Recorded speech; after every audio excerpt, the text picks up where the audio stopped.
Inverse circular function means प्रतीक या प्रतिलोम वृत्तीय फलन। आज के वीडियो में हम इसी टॉपिक पर डिस्कशन करेंगे। इससे पहले कि हम इस टॉपिक को डायरेक्ट अप्रोच करें, रिकॉल करेंगे फंक्शन को, फलन को इन ब्रीफिंग। मान लीजिए एक example y equal to 2x plus 5 है। अगर y equal to 2x plus 5 है, ये रिलेशन है। क्लियरली x के अलग अलग वैल्यू के लिए y का अलग अलग वैल्यू मिलेगा। For example x equal to 0, 1, 2, 3 and so on के लिए y का वैल्यू जो मिलेगा वो जब 0 लेंगे तो 2 इंटू 0 0 प्लस 5 तो 0 प्लस 5 5 तो y का वैल्यू जो होगा वो 5 होगा x इक्वल टू 0 के लिए, और इसीलिए y equal to 5। Next x का वैल्यू अगर 1 लें तो 2 इंटू 1 2 प्लस 5 7 तो y का वैल्यू 7 होगा x इक्वल टू 1 के लिए। और इसी तरह से अदर वैल्यूज के लिए 2 के लिए और 3 के लिए हम डायरेक्ट कैलकुलेट कर सकते हैं। 2 2 जा 4 प्लस 5 9 और 3 2 जा 6 प्लस 5 11 etc। तो अब इन वैल्यूज को देखने के बाद, ऑब्जर्व करने के बाद हम कह सकते हैं कि x के वैल्यू के लिए जो y के वैल्यूज हैं वो ये हैं। जब x 0 तो y 5, जब x 1 तो y 7, x 2 तो y 9, x 3 तो y 11 एंड सो ऑन। तो हर वैल्यू जो हम x का दे रहे हैं उसके लिए एक करस्पॉन्डिंग वैल्यू y का हमें मिल रहा है। अब इन वैल्यूज को x का और y के वैल्यूज के लिए इन वैल्यूज को हम दो अलग अलग सेट से एक्सप्रेस करना चाहते हैं। इस सर्किल के लिए सेट A का नाम देते हैं और इस सर्किल के लिए सेट B का नाम देते हैं।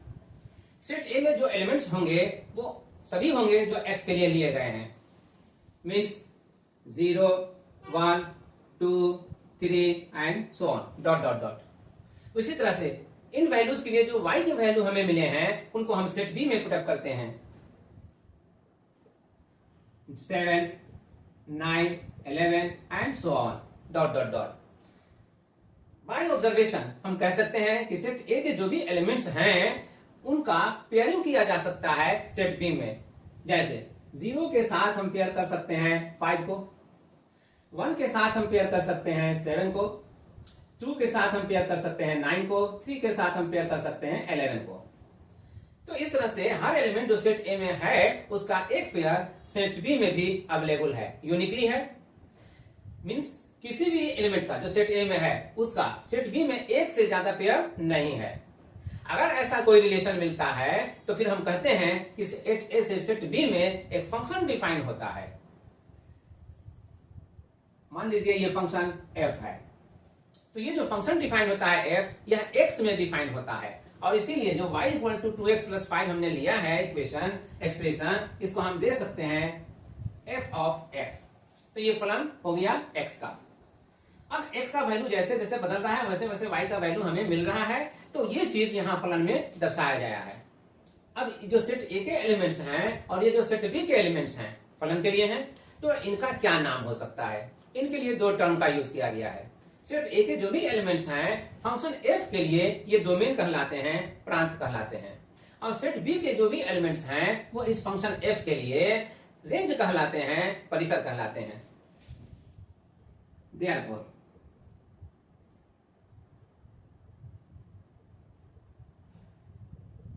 डोमेन प्रांत और इसके लिए रेंज परिसर। अब हम इससे आगे बढ़ते हैं। एक बेसिक आइडिया जो फंक्शन का हमें मिल गया, अब इस आइडिया के साथ हम आगे बढ़ते हैं और ये देखते हैं कि सेट B से सेट A में भी कोई फंक्शन डिफाइन हो सकता है या नहीं। अब फंक्शन डिफाइन हो सकता है या नहीं, तो इसके लिए कंडीशन यही है कि सेट B के हर एलिमेंट का पेयर हो सकता है कि नहीं हो सकता है सेट A में यूनिकली।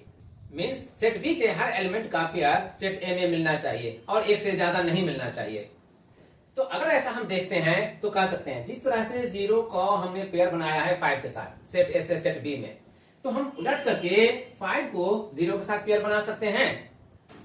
यस, तो अगर बना सकते हैं तो हम इसे रिवर्स कर देंगे एरो को, इसी तरह से 7 को भी हम 1 के साथ पेयर बना सकते हैं, यस बना सकते हैं, तो इसे भी हम रिवर्स कर देंगे। इसी तरह से 9 को भी हम 2 के साथ पेयर बना सकते हैं,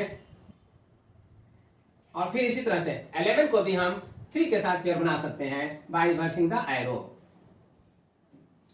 ऑब्वियसली अब हम देख रहे हैं कि सेट बी के हर एलिमेंट का पेयर एलिमेंट सेट ए में अवेलेबल है और यूनिकली है, मतलब एक से ज्यादा नहीं है। तो अब सेट बी से सेट ए में भी एक फंक्शन डिफाइन हो सकता है, और ये फंक्शन डिफाइन होगा। ये फंक्शन कहलाएगा, मान लीजिए जी, तो हम इसे जी कह देंगे। ये फंक्शन जी का नाम दे दिया। अब ये फंक्शन जी है, तो जिस तरह से फंक्शन एफ रूल हो रहा था इस एक्सप्रेशन से, मीन्स 2x + 5 से, तो उसी तरह से ये जी किससे रूल होगा? तो इसको रूल करने के लिए हम इसी रिलेशनशिप का हेल्प लेते हैं, और y = 2x + 5। इससे हम x को इवेल्युएट करें तो हमें मिलेगा y - 5/2। अब क्लियरली x का वैल्यू हमें मिल सकता है अगर हम यहां पर y के वैल्यू को पुटअप करें। तो y का वैल्यू हम कितना पुटअप करें? फॉर एग्जाम्पल सिंपलिसिटी के लिए हम वही वैल्यू जो यहाँ पर ऑब्टेन दिए हैं, यही वैल्यू हम यहाँ पर पुटअप करते हैं। तो अगर y का वैल्यू 5 यहाँ पर है और ये वैल्यू यहाँ पर हम पुटअप करते हैं, तो 5 - 5 0 और 0/2 0, तो x का वैल्यू 0 मिलेगा, तो ये वैल्यू मिल जाएगा। फिर 7 अगर यहाँ पुटअप करते हैं तो 7 - 5 2 होगा, और 2/2 1 आएगा, और 1 ये x का वैल्यू मिल जाएगा।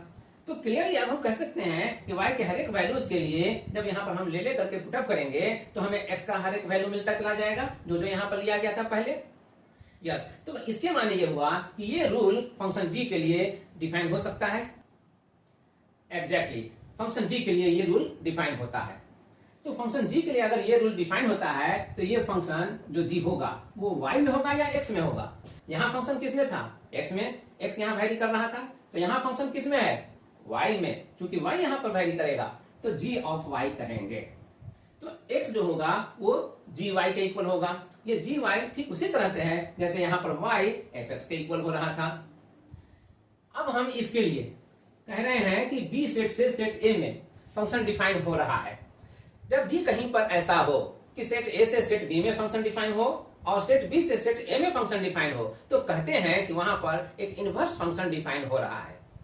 तो यहां पर भी अगर a से b में फंक्शन डिफाइन है f और b से a में फंक्शन डिफाइन हो रहा है g, तो कह सकते हैं कि g is the inverse function of f। g f का इनवर्स फंक्शन है, और इनवर्स मींस प्रतिलोम। g f का प्रतिलोम फलन है। g f का प्रतिलोम फलन है, इसको हम लोग f इनवर्स देकर के भी एक्सप्रेस करते हैं, यानी कि g = हम कह सकते हैं f इनवर्स। तो इनवर्स फंक्शन को एक्सप्रेस करने का ये एक वे हो गया। मीन्स प्रतिलोम फलन को परिभाषित करने के लिए, व्यक्त करने के लिए हम इस सिंबल का भी, इस संकेत का भी यूज करेंगे। और अगर यह इस सिंबल का यूज करेंगे तब यहाँ पर वेरिएबल कौन होगा? तब यहाँ पर वेरिएबल जो f के लिए x था वही होगा, f इनवर्स x। मीन्स हम ये कह सकते हैं, अब ये क्लियर कर देता है कि फंक्शन fx का इनवर्स फंक्शन है f inverse x। It's okay. अब ये जो इनवर्स फंक्शन डिफाइन हो रहा है, तो अब हमें इसमें जानना होगा कि इस फंक्शन का डोमेन प्रांत कौन है और इसका रेंज परिसर कौन है। जब फंक्शन a से b में डिफाइन हो रहा था तो इसका डोमेन सेट a का एलिमेंट हो रहा था और रेंज सेट b का एलिमेंट हो रहा था। तो अब फंक्शन b से a में डिफाइन हो रहा है g के लिए, तो b का एलिमेंट जो भी होगा वो डोमेन होगा और a का एलिमेंट जो भी होगा वो रेंज में आएगा। इसका हेडिंग हम दे रहे हैं फंक्शन मींस फलन, और इसमें यहाँ हेडिंग दे रहे हैं डोमेन मींस प्रांत, और यहाँ पर हेडिंग दे रहे हैं रेंज मींस परिसर। तो अब फंक्शन के लिए हम यहाँ fx लिखते हैं। तो अब fx का डोमेन कौन है, प्रांत कौन है? तो यह होगा x और बिलोंग्स टू सेट a, और रेंज होगा y belongs to set b। इसी तरह से f इनवर्स x जो होगा प्रतिलोम फलन का, वो प्रतिलोम फलन का प्रांत डोमेन कौन होगा? तो सेट b का एलिमेंट डोमेन में आएगा, यानी कि y। तो y belongs to set b, और इसका परिसर मींस रेंज कौन होगा? तो सेट a का जो एलिमेंट्स है मींस x, वो तो x belongs to set a। ये फैक्ट है अब हम एक दूसरा एग्जाम्पल लेंगे और उस एग्जाम्पल के हेल्प से ये अंडरस्टैंड करने की कोशिश करेंगे कि क्या उस फंक्शन का भी इनवर्स फंक्शन मिलता है, और अगर हाँ तो फिर उसे किस तरह से रूल किया जा सकता है, उसका डोमेन, प्रांत, रेंज, परिसर क्या होगा। एक फंक्शन f लेते हैं एग्जाम्पल नंबर 2 के नाम पर, और यह fx जो रूल होगा वो x स्क्वायर माइनस 1 से रूल होगा। अब अगर ऐसा है तो हम कह सकते हैं कि f1 का वैल्यू क्या होगा। तो f1 के वैल्यू के लिए x को रिप्लेस किए हैं 1 से, तो यहां भी x को रिप्लेस करेंगे 1 से, और इसलिए 1 स्क्वायर माइनस 1 होगा, दैट इज 1 माइनस 1, कैंसिल होकर के ये 0 आएगा। नेक्स्ट वैल्यू हम लेंगे -1, x का वैल्यू -1 अनदर वैल्यू है, ये लेंगे और इसके लिए हम ये फंक्शन का वैल्यू क्या होता है वो फाइंड आउट करेंगे। तो x को रिप्लेस करेंगे वंस अगेन -1 से, और -1 का स्क्वायर -1 इक्वल टू 1 -1, ये -1 का स्क्वायर जो भी है वो भी 1 ही है पॉजिटिवली, और इसीलिए 1 - 1 गिव्स 0। और इसी तरह से x का डिफरेंट वैल्यूज ले करके हम fx का डिफरेंट वैल्यूज को फाइंड आउट कर सकते हैं, निकाल सकते हैं। लेकिन अब यहाँ पर उतना करने की जरूरत नहीं है, जो कंक्लूड करना है हम इसी एग्जाम्पल से कंक्लूड करेंगे। सेट ए और सेट बी हम यहाँ पर तैयार करते हैं, और सेट ए में जो x का डिफरेंट वैल्यूज लिया गया है 1 और -1 वो लेते हैं, और सेट बी में जो उनके वैल्यूज के लिए आया है उनको लेते हैं। और आया कौन है, तो f1 भी 0 आया है और f-1 भी 0 आया है, इसलिए ये 0 ले लेते हैं। अब हम कह सकते हैं कि सेट ए से सेट बी में पेयर हो सकता है 1 का 0, और -1 का भी पेयर हो सकता है 0। तो इस तरह से सेट ए का हर एलिमेंट का पेयर सेट बी में अवेलेबल है और यूनिकली है, मीन्स 1 का भी इस 0 के अलावा और कोई पेयर नहीं है सेट बी में, और इस -1 का भी इस 0 के अलावा और कोई पेयर भी मौजूद नहीं है सेट बी में। तो सेट ए से सेट बी में फंक्शन डिफाइन हो रहा है, ये तो ऑब्वियस हो गया एग्जैक्टली। अब जरा रिवर्स होकर के सोचिए, क्या सेट बी से सेट ए में भी फंक्शन डिफाइन हो रहा है। तो इसके लिए क्राइटेरिया वही है, अगर सेट बी में यही एलिमेंट 0 है तो 0 का हम देखेंगे कि पेयर एलिमेंट है कि नहीं सेट ए में है। 0 का पेयर एलिमेंट सेट ए में है, लेकिन यहां पर एक ही नहीं है, यहां पर 0 का पेयर एलिमेंट ए में 1 भी हो सकता है और -1 भी हो सकता है, क्योंकि इसी 1 और -1 के लिए ये 0 आया है इस रिलेशन से। तो 0 का सेट बी से सेट ए में जाने पर पेयर के लिए हम पाएंगे कि 0 को हम 1 के साथ भी पेयर कर सकते हैं और -1 के साथ भी पेयर कर सकते हैं। फंक्शन के डिफिनेशन के लिए, फंक्शन को डिफाइन होने के लिए इस सेट के एलिमेंट का इस सेट में एक से ज्यादा पेयर नहीं होना चाहिए, इमेज नहीं होना चाहिए, जो कि यहां पर हो रहा है। तो सेट बी से सेट ए में फंक्शन डिफाइन नहीं हो रहा है, फलन नहीं परिभाषित हो रहा है, इसलिए इस फंक्शन का, इस रूल का इनवर्स फंक्शन नहीं डिफाइन हो सकता है। अब नतीजा क्या निकला, अब हम यहां पर क्या कंक्लूड कर सकते हैं, यहां पर कंक्लूड ये कर सकते हैं कि हर फंक्शन का इनवर्स फंक्शन नहीं हो सकता। Yes, to each and every function inverse function is not possible, means हर फलन का प्रतिलोम फलन पॉसिबल नहीं है, संभव नहीं है। अब फंक्शन को ब्रीफली डिस्कशन करने के बाद हम अप्रोच करते हैं इनवर्स सर्कुलर फंक्शन की तरफ, मीन्स प्रतीक या प्रतिलोम विद्युतीय फलन की तरफ। इसके लिए ट्रिग्नोमेट्रिकल फंक्शन को हम लोग रिकॉल करेंगे।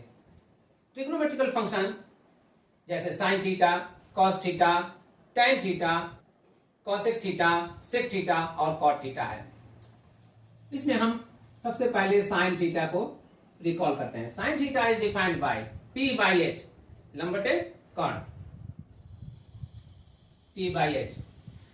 इसी तरह से cos थीटा को हम लोग रिकॉल करते हैं और ये है b/h, और इस tan थीटा को रिकॉल करते हैं तो हमें याद आता है p/b।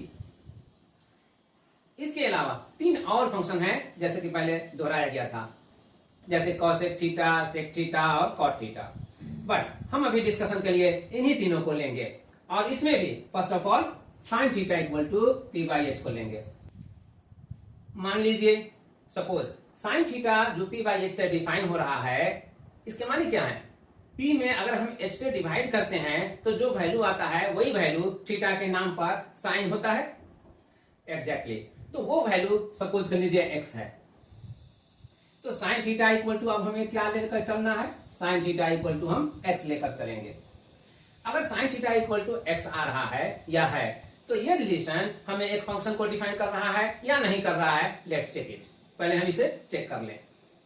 थीटा के अलग अलग वैल्यू के लिए साइन थीटा का वैल्यू अलग अलग होगा और जो भी वैल्यू होगा वही x का वैल्यू होगा।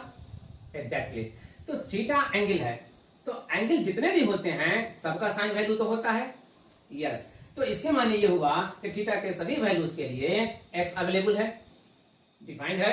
यस, तो यहां पर एक फंक्शन डिफाइन हो रहा है और ये फंक्शन थीटा में होगा, तो इस फंक्शन को हम लोग लिख सकते हैं एफ ऑफ थीटा। क्लियरली, तो थीटा के डिफरेंट वैल्यूज के लिए x का डिफरेंट वैल्यूज मिलेगा, ये हम लोगों ने अब समझ लिया। क्या इसका रिवर्स भी पॉसिबल है? इस पे जाने से पहले हम जरा डिफाइन कर लें कि इस फंक्शन का डोमेन क्या है और रेंज क्या है। अब चूंकि sine theta equal to x define हो रहा है और x रेंज है, तो x रेंज है और इसका वैल्यू -1 से 1 तक है, तो x का लोवेस्ट वैल्यू -1 और x का लार्जेस्ट वैल्यू +1। तो -1 जो वैल्यू हो रहा है लोवेस्ट, वो किस एंगल के लिए हो रहा है, और 1 जो हो रहा है लार्जेस्ट वैल्यू, वो किस एंगल के लिए हो रहा है। हम यहां देखते हैं कि साइन में जो π/2 का एंगल बनता है तो उसका वैल्यू 1 आता है, तो π/2 अपमोस्ट वैल्यू हो गया थीटा के लिए। अब इसके बाद जिस तरह से π/2 पर साइन थीटा का वैल्यू मैक्सिमम हो रहा है, तो ठीक इसके अपोजिट वैल्यू के लिए जो यहां पर आएगा वो मिनिमम वैल्यू हो जाएगा। एग्जैक्टली, तो ये वैल्यू अगर एंटी क्लॉकवाइज चल रहे हैं तो ये 3π/2 होगा, और अगर क्लॉकवाइज चल रहे हैं तो फिर -π/2 होगा। अगर क्लॉकवाइज चल रहे हैं तो आप यहां से इस तरह चलेंगे, और अगर एंटी क्लॉकवाइज चल रहे हैं तो फिर आप यहां से इस तरह चलेंगे। तो या तो 3π/2 लीजिए या फिर -π/2 लीजिए, क्योंकि एंटी क्लॉकवाइज में एंगल पॉजिटिव लिया जाता है और क्लॉकवाइज में एंगल नेगेटिव लिया जाता है। तो जो डोमेन होगा अब हम इसे यहां पर डिफाइन कर सकते हैं इस फंक्शन के लिए एफ थीटा। इसके लिए आप -π/2 से लेकर के π/2 तक जाइए, और रेंज जो होगा इसमें वो आप -1 से लेकर के 1 तक में आइए। क्लियर? अब इसको रियलाइज करने के बाद हम अप्रोच करते हैं इस फंक्शन के इनवर्स फंक्शन की तरफ। Sine theta equal to x once again हम टेकअप करते हैं और कंसीडर करते हैं। इससे हमें ये इंफॉर्मेशन तो मिल ही रहा है कि थीटा के डिफरेंट डिफरेंट वैल्यूज के लिए जो वैल्यू आएगा साइन थीटा का वो डिफरेंट डिफरेंट होगा, और उसे x से एक्सप्रेस करेंगे। अब हम इसको रिवर्स करके सोचते हैं। अगर ये दे दिया जाए x का कोई पर्टिकुलर वैल्यू, और तब हमसे पूछा जाए कि ये x का पर्टिकुलर वैल्यू थीटा के किस पर्टिकुलर वैल्यू के लिए मीन्ड है, मतलब थीटा के किस वैल्यू के लिए ये x का वैल्यू आएगा, तो इस थीटा को फाइंड आउट करने के लिए हमें दूसरे तरीके से सोचना पड़ेगा। और थीटा को फाइंड आउट करने के लिए जो भी मेथड हमें अपनाना पड़ेगा, जो भी हमें रूल अपनाना पड़ेगा, वो रूल भी एक फंक्शन को डिफाइन करेगा। एग्जैक्टली, और वही रूल वही फंक्शन इनवर्स फंक्शन को डिफाइन करेगा। किस फंक्शन का? वो फंक्शन जो यहाँ पर डिफाइन हो रहा है sine theta equal to x से, मीन्स एफ थीटा, जो यहाँ पर हमने मेंशन किया है। अब उस इनवर्स फंक्शन को हम किस तरह से डिफाइन करेंगे और किस तरह से एक्सप्रेस करेंगे? इनवर्स फंक्शन को डिफाइन करने के लिए, एक्सप्रेस करने के लिए हम यहाँ पर कुछ अलजेब्राइक स्टेप्स को लेते हैं। जैसे साइन और थीटा, हमेशा ये याद रखिए कि साइन और थीटा प्रोडक्ट फॉर्म में नहीं है, लेकिन अब इनवर्स फंक्शन को हमें डिफाइन करना है, इसलिए हम उसी तरह ट्रीट करेंगे। और इसलिए थीटा को अलग करने के लिए साइन को यहां से हम अलग करेंगे, और थीटा को अलग करने के लिए जब साइन को अलग करेंगे तो एलएचएस से ये आरएचएस में ट्रांसपोज होगा, जाएगा। तब जब जाएगा तो फिर क्या कहलाएगा? तब उस हिसाब से तो फिर हम कहेंगे कि एक्स बाई साइन कहलाएगा। एक्स बाई साइन कहला सकता है, लेकिन हम उसे लिखते नहीं है। हम क्या लिखते हैं? एक्स जो बाई साइन होता और लिखते नहीं, लिख करके हम क्या लिखते हैं? ये साइन जो जा रहा है, ये साइन जो नीचे में आता, इस साइन के ऊपर हम पावर 1 मानते, तो पावर 1 मानते तो ये पावर ऊपर जाकर के -1 में कन्वर्ट हो जाता या हो जाएगा। यस, तो ये साइन इनवर्स कहलाएगा, और यही साइन इनवर्स हम यहां पर x के साथ इंट्रोड्यूस करेंगे। तो अब थीटा इक्वल टू हो जाएगा साइन इनवर्स ऑफ x।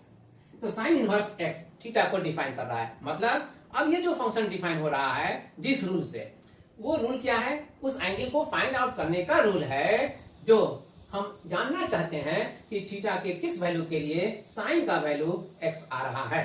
यानी अब एक्स जो दिया हुआ है वो थीटा के कौन से वैल्यू के लिए दिया हुआ है।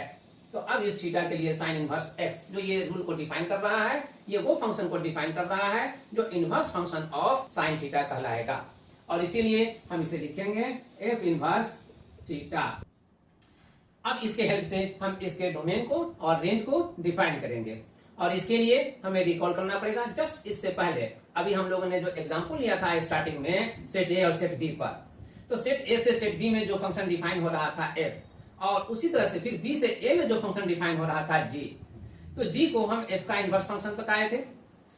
तो जो फंक्शन एफ था उसका डोमेन था सेट ए का एलिमेंट्स, और जो रेंज था वो था सेट बी का एलिमेंट्स। जी के लिए जो डोमेन था वो बी का एलिमेंट्स था और रेंज था सेट ए का एलिमेंट्स। मतलब जब फंक्शन रिवर्स हो रहा है, इनवर्स हो रहा है, तो सेट भी रिवर्स हो रहे हैं, बदल रहे हैं। तो यहां पर भी अब देखिए कि एफ थीटा जो डोमेन को बता रहा है, ये डोमेन है और ये रेंज है।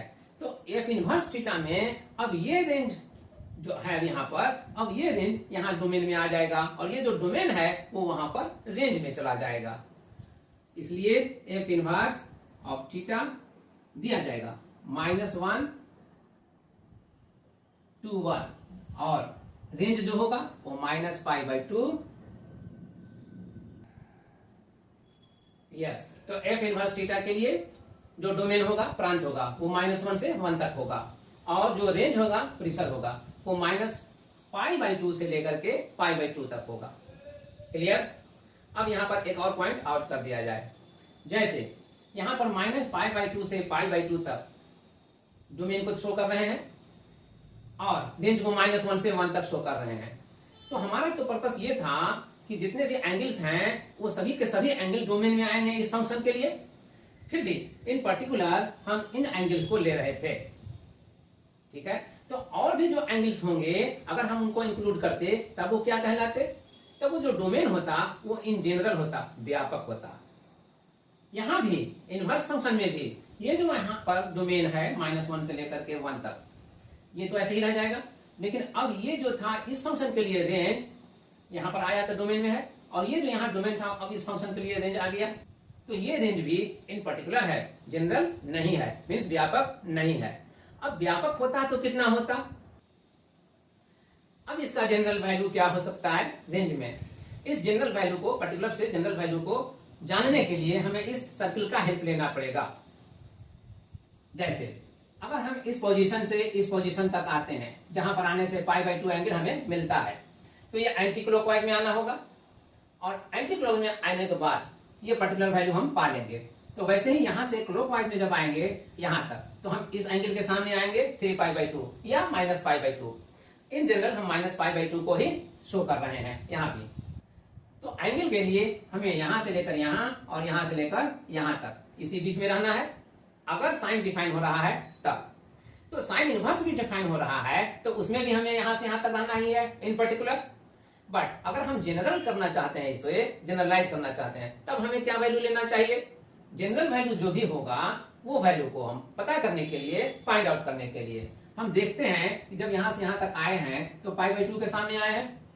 अगर यहां से मूव करना कंटिन्यू रखें और मूव करते करते यहां पर आ जाएं, तो उसके बाद तो फिर यहां से यहां तक आने में वो सारे एंगल हमें यहां से यहां तक जो मिले थे पहली बार में, वो यहां से यहां तक आने में फिर दोबारा मिलेंगे। जब वो फिर रिपीट होंगे तो फिर वो सारे वैल्यूज जो यहां से यहां तक आने में हमें साइन थीटा के लिए मिले थे वंस अगेन मिल जाएंगे, 2π + थीटा के केस में मिल जाएंगे। अब अगर फिर भी हम कंटिन्यू रखें मूव करना इस सर्किल पर, तो वंस अगेन 2π का एंगल कंप्लीट होते ही वंस अगेन वो वैल्यू फिर रिपीट होंगे। तो जितनी बार हम राउंड कंप्लीट करेंगे, 2π एंगल को कंप्लीट करेंगे, उतनी बार ये सारे वैल्यूज हमें रिपीट होंगे एग्जैक्टली। तो अपर लिमिट जो π/2 है, इसमें हम 2π + 2π + 2π करते जाएं तो हमारा ये तो रेंज बढ़ता चला जाएगा। यस, इन जनरल इस π/2 को हम रिप्लेस करेंगे 2nπ + π/2 से। अब लोअर लिमिट जो यहाँ पर है थीटा के लिए, उसे किस तरह से रिप्लेस करेंगे? तो उसको हम इस तरह से आएंगे यहाँ समझने के लिए कि जब यहाँ पर आ रहे हैं तो एक π/2 माइनस में हमें कंप्लीट हो रहा है, तो फिर यहाँ पर आने में, जैसे यहाँ पर आए तो ये तो तभी आएंगे जब हम यहाँ से चल करके यहाँ पर आएंगे। तो ये पॉइंट ठीक -π/2 के सामने है या -π/2 के लिए है। तो अगर यहाँ पर आने के बाद हम रुकते नहीं हैं और मूव करते हैं और यहाँ से चल करके फिर यहाँ पर चलते हैं और राउंड कंप्लीट करते हुए यहाँ पर पहुंचते हैं, तो अब उसके बाद यहाँ पर पहुंचने के बाद भी अगर कंटिन्यू करते हैं, कंटिन्यू रखते हैं, मूव करना है इस पर, तो मूव करने के दौरान ये सारे एंगल हमें फिर से रिपीट होंगे जो फर्स्ट टाइम यहाँ से यहाँ तक आने में मिले थे। और इन सभी एंगल्स के लिए साइन का वैल्यू भी हमें वो रिपीट होगा जो पहली बार यहाँ से यहाँ तक में उस एंगल के लिए मिले थे, जो एंगल -π/2 तक में था। यस, तो अब इन जनरल इसका लोअर लिमिट भी रिप्लेस हो सकता है जब जब ये क्लॉकवाइज में हम 2π का एंगल कंप्लीट करेंगे। इसलिए -π/2 को हम रिप्लेस करते हैं 2nπ और 2nπ इधर भी था। यस, 2nπ से हम ऐड करके इसको रिप्लेस करते हैं और इसको भी रिप्लेस करते हैं। तो ये जो वैल्यू आएगा इनवर्स फंक्शन के लिए वो जनरल होगा। तो यहां पर लिख दिया जाए 2nπ - π/2 और 2nπ + π/2, ये जनरल वैल्यू हुआ।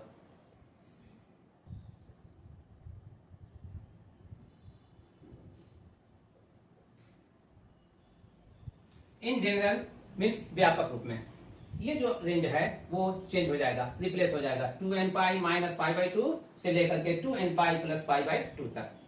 ओके, इनका वैल्यू क्या होगा? इनका वैल्यू यहाँ इंटीग्रल वैल्यूज है, मीन्स जो भी 1 से लेकर के ऑनवर्ड है प्लस में, उनका निगेटिव साइन के साथ अगर एक्सप्रेस किया जाए तो +-1 +-2 +-3 एंड सो ऑन इंक्लूडिंग 0, ये सारे वैल्यूज इंटीजर्स होंगे। ओके, अब हम इसे समझने के बाद अब cos थीटा और tan थीटा के लिए भी प्रोसीड कर सकते हैं। तो जिस तरह से साइन इनवर्स x के लिए हमने डोमेन -1 से लेकर 1 तक लिया है और रेंज -π/2 से लेकर के π/2 तक लिया है, cos इनवर्स x के लिए भी डोमेन हम डिफाइन करेंगे -1 से लेकर 1 तक ही। क्यों? क्योंकि cos थीटा का वैल्यू भी -1 से लेकर 1 तक ही रहता है, बट एंगल डिफर कर जाता है। एंगल इस मामले में डिफर करता है कि cos 0 एंगल के लिए 1 होता है जो मैक्सिमम वैल्यू है, और cos पाई के लिए -1 होता है जो मिनिमम वैल्यू है। यहां साइन के साथ ये सिचुएशन नहीं था, साइन में 0 के लिए 0 हो रहा था, π/2 पर साइन 1 हो रहा था, और -π/2 के लिए -1 हो रहा था, या 3π/2 के लिए साइन -1 हो रहा था। क्या होता है cos के लिए ऐसी बात नहीं है, cos 0 पर 1 मैक्सिमम वैल्यू लाता है और पाई के लिए, पाई एंगल के लिए -1 जो मिनिमम वैल्यू है वो लाता है। इसलिए रेंज के मामले में cos इनवर्स के केस में हम यहां पर चेंज कर देंगे। क्लियर? इसी तरह cos इनवर्स x जो थीटा को डिफाइन करेगा, इसमें x डोमेन होगा और थीटा रेंज होगा। f इनवर्स थीटा है, तो f इनवर्स थीटा के लिए डोमेन क्या होगा? डोमेन होगा -1 से लेकर 1 तक, और रेंज क्या होगा? तो रेंज होगा 0 से लेकर पाई तक। वैसे 0 के लिए cos 0 जो होता है वो मैक्सिमम वैल्यू लाता है 1, और cos पाई जो वैल्यू लाता है वो -1, तो -1 मिनिमम वैल्यू हुआ और 1 मैक्सिमम वैल्यू हुआ। फिर भी ऑर्डर के पॉइंट ऑफ व्यू से जब एंगल में हम अरेंज कर रहे हैं तो 0 से लेकर पाई का ऑर्डर दे रहे हैं। और tan के लिए भी ऐसे ही हम डिफाइन करते हैं tan इनवर्स में। tan इनवर्स में जब डिफाइन करेंगे, और tan inverse x equal to अगर थीटा है तो फिर f इनवर्स थीटा जो होगा उसमें, अब tan थीटा में डोमेन क्या होगा? tan थीटा में थीटा जो होता है वो डोमेन होता है, तो थीटा जो है ऑल रियल नंबर्स होंगे बशर्ते कि वो एक्सप्रेस किए जाए हैं रेडियन में। एग्जैक्टली फिर भी इन पार्टिकुलर हम π/2 से लेकर के -π/2 तक लिमिटेड रहते हैं, बिकॉज π/2 पर tan का मैक्सिमम वैल्यू आता है, डिफाइन होता है, और वो है इंफिनिटी, और -π/2 पर tan का मिनिमम वैल्यू डिफाइन होता है और वो भी है infinity, but with the sign of minus. तो -∞ से लेकर के +∞ तक के बीच में tan का वैल्यू डिफाइंड है, और इसीलिए -∞ और इंफिनिटी के बीच में यहां पर इक्वल टू का साइन मेंशन नहीं करेंगे, बिकॉज कि इन्फिनिटी का नंबर डिफाइंड नहीं है, इसलिए उस पॉइंट पर उस एंगल को जिस एंगल पर इन्फिनिटी आ रहा है हमें छोड़ना पड़ेगा। और इसीलिए रेंज में जब हम देंगे तो ये वैल्यू -π/2 से लेकर π/2 तक होगा। लेकिन इसमें भी -π/2 और π/2 के लिए जो हमने यूज किया है वो साइन ऑफ इक्वालिटी को ड्रॉप करके किया है। थीटा का वैल्यू जो होगा वो -π/2 और π/2 के विदिन होगा, अप्रोच नहीं करेगा -π/2 को और π/2 को। ओके, तो tan इनवर्स x का ये डोमेन हो गया और ये रेंज हो गया, मीन्स ये प्रांत हो गया और ये परिसर हो गया। अब इस पर बाकी ट्रिग्नोमेट्रिकल फंक्शन जो होंगे इनवर्स में, उस पर हम इसके हेल्प से डिस्कशन कर सकते हैं, अंडरस्टैंड कर सकते हैं। क्लियर? अब हम आगे बढ़ते हैं।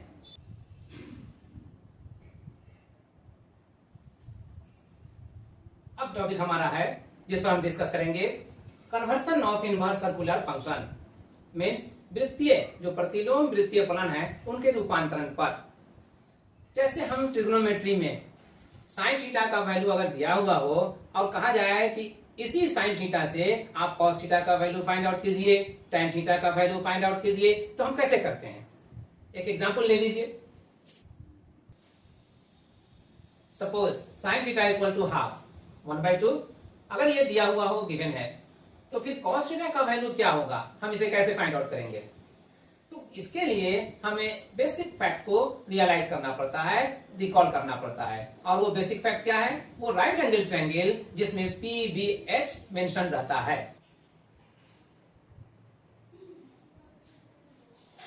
ABC जो ट्रायंगल राइट एंगल यहां पर लिया गया है, इसी ट्रायंगल का हेल्प से हम इस सिचुएशन को डील करेंगे।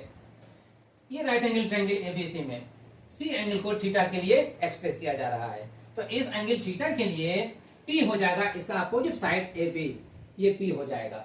और जिस साइड पर ये बेस्ड है यही साइड हो जाएगा B, यानी कि बेस B। और राइट एंगल का अपोजिट साइड ऑलवेज हाइपोटेन्यूज होता है, इसलिए AC हाइपोटेन्यूज होगा।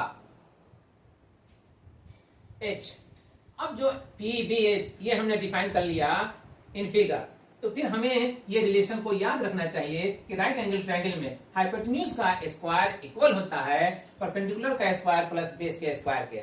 इसलिए हम यहाँ पर ये रिलेशन जो h square equal to p square plus b square होगा हमेशा याद रखेंगे और यूज भी करेंगे, और यही यूज करेंगे यहाँ भी। अब इसी रिलेशन को यूज करके हम यहाँ पर cos थीटा के वैल्यू को फाइंड आउट करेंगे। अब इस क्वेश्चन में आते हैं। अब इस क्वेश्चन को डील करने में साइन थीटा का वैल्यू जो 1/2 दिया हुआ है, ये 1/2 क्या है? इन प्लेस ऑफ x, और x क्या था? जो हमने ट्रिग्नोमेट्रिकल फंक्शन साइन थीटा को डिफाइन किया था P/H, वही ना है x, और x यहाँ पर हाफ है, तो हम ये कह सकते हैं कि 1 जो ये 1 है इन प्लेस ऑफ P है, और ये 2 इन प्लेस ऑफ h है। इसलिए अगर P का वैल्यू 1 और h का वैल्यू 2, तो इस रिलेशन को यूज करने पे हम पाएंगे 2 का square equal to 1 square plus b square. b हमें नोन नहीं है, तो अब b के लिए हम इसे सोल्व करेंगे। ये वैल्यू कितना आएगा? 4 equal to 1 plus b square, that is, तो b स्क्वायर जो होगा वो 1 को राइट साइड से लेफ्ट साइड लाने पे 4 माइनस 1 दैट इज 3। अब b स्क्वायर का वैल्यू अगर 3 हो रहा है तो b का वैल्यू क्या होगा? b का वैल्यू फाइंड आउट हो सकता है इसी रिलेशन से b इक्वल टू √3। अब अगर √3 है और cos थीटा हमें फाइंड आउट करने को है, तो cos थीटा को हम कैसे डिफाइन करते हैं? cos theta equal to b/h define होता है। अब b/h डिफाइन अगर होता है cos थीटा के लिए, तो फिर b के प्लेस पे अब कौन आया? √3, तो यहां पर हो जाएगा √3, और h के प्लेस पे कौन आया? h के प्लेस पे तो पहले भी 2 था, अभी भी 2 है, तो ये 2 रहेगा, तो cos थीटा का वैल्यू कितना होगा? √3/2। अब हमें मालूम हो गया कि sin थीटा का वैल्यू अगर 1/2 था तो cos थीटा का वैल्यू कितना होगा? √3/2। तो यहाँ पर यही हमें हेल्प करेगा कि अब इनवर्स फंक्शन को हम लोग कैसे फाइंड आउट कर सकते हैं। अगर sin थीटा का वैल्यू हाफ है तो हम कह सकते हैं इसको कि theta equal to sine inverse half. अब यहां देखिए, जिस थीटा के वैल्यू के लिए साइन थीटा 1/2 हो रहा था, थीटा के उसी वैल्यू के लिए cos थीटा कितना आया? √3/2। तो अब हम यहाँ जानना चाहते हैं कि थीटा दोनों में कॉमन है ना, दोनों से तो एक ही वैल्यू आएगा एंगल का। इसलिए अगर साइन इनवर्स में ये साइन इनवर्स हाफ है ये थीटा, तो कॉस के इनवर्स में कितना होगा। तो इसके लिए हम उसी फिगर का हेल्प लेंगे, बट उसी फिगर का हेल्प लेकर के हमने यहाँ पर cos theta equal to √3/2 find out कर रखा है। तो हम कह सकते हैं यही थीटा डिफाइन करेगा cos में इनवर्स के लिए √3/2 से। यस, यही थीटा cos इनवर्स √3/2 से डिफाइन होगा। तो इसलिए हमने देख लिया कि थीटा को हम फाइंड आउट कर सकते हैं साइन इनवर्स के फॉर्म से और cos इनवर्स के फॉर्म से भी। तो conversion of inverse circular function यही है। अब इन जनरल हम इसे कैसे कन्वर्ट करेंगे इसी फिगर के हेल्प से समझ लेते हैं। Try to understand. Let theta equal to sine inverse x, और हमसे ये कहा जाए कि थीटा को एक्सप्रेस कीजिए cos इनवर्स में, tan इनवर्स में, cot इनवर्स में या अदर इनवर्स सर्कुलर फॉर्म में। तो how can we do it? हमारा main point to be discuss तो यही है। अब इसके लिए, इसको डील करने के लिए हम इस फिगर का हेल्प ले सकते हैं। कैसे?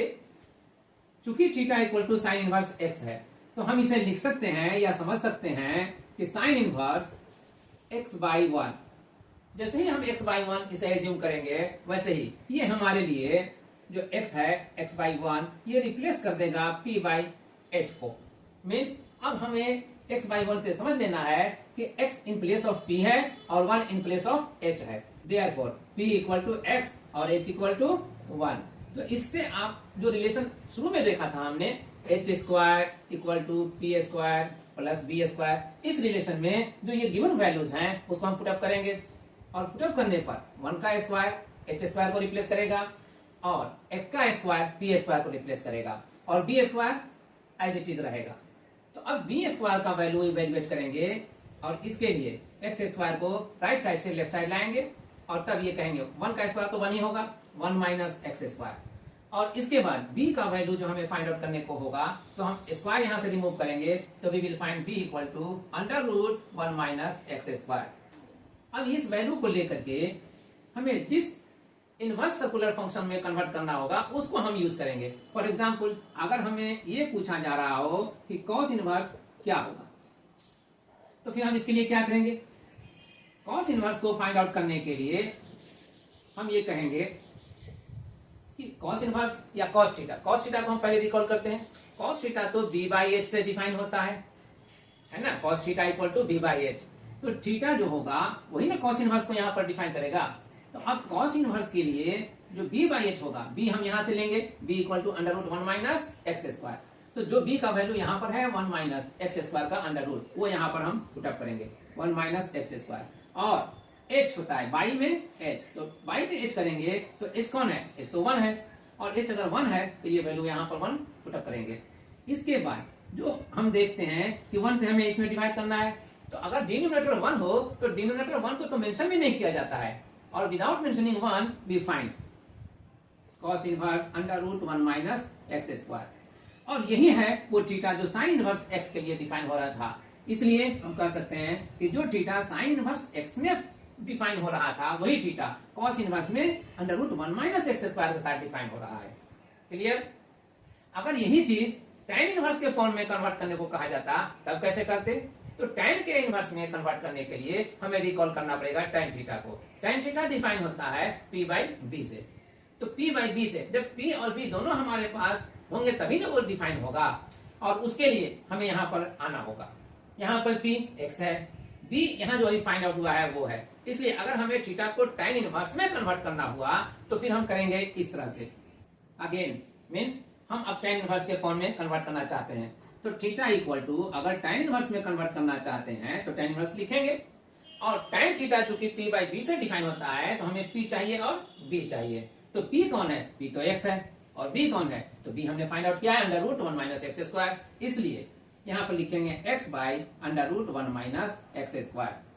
अब मैं समझता हूं कि ये पिक्चर क्लियर हो गया होगा कि अगर कोई इनवर्स सर्कुलर फॉर्म दिया हुआ है एंगल के लिए, तो फिर उससे अदर इनवर्स सर्कुलर फॉर्म कैसे फाइंड आउट किया जा सकता है। इस कॉन्सेप्ट के साथ ये जो टॉपिक हमारा था conversion of inverse circular function means प्रतिलोम वृत्तीय फलनों का रूपांतरण किस तरह से किया जाता है, ये आज के डिस्कशन के साथ कंप्लीट हुआ। और अगले वीडियो में हम लोग इस पर बेस्ड कुछ मैथमेटिकल प्रॉब्लम्स को वर्कआउट करेंगे। तो फिर wait for the next video. Thank you.